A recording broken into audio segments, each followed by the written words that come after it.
iniciativa que va sorgir ja fa uns anys amb la intenció de crear un esdeveniment enfocat bàsicament al sector de l'hostaleria on la participació de la gent fos activa.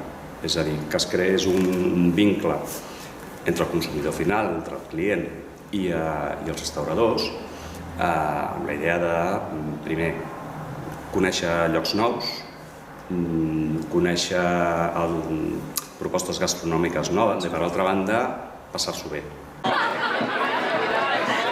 És un atractiu pels nostres turistes, pels nostres visitants, tenir una ruta gastronòmica ja assentada, històrica a la ciutat de Tarragona, que proposa un itinerari per la ciutat, per tant proposa passejar per la ciutat i a més dona contingut a un dels nostres grans valors, que és la gastronomia i la dieta mediterrània.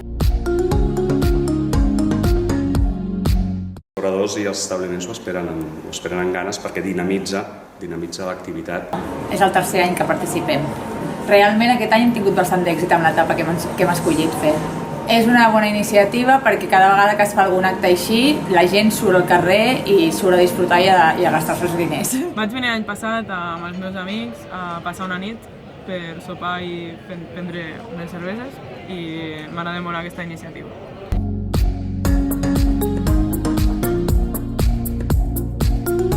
Ja hem apostat des de sempre per Tarragona. De fet, estem en molts àmbits culturals, amb les festes, esportius, amb els castells i a nivell de la gastronomia, que per nosaltres també forma part del nostre ADN, doncs Tarragona és una plaça important.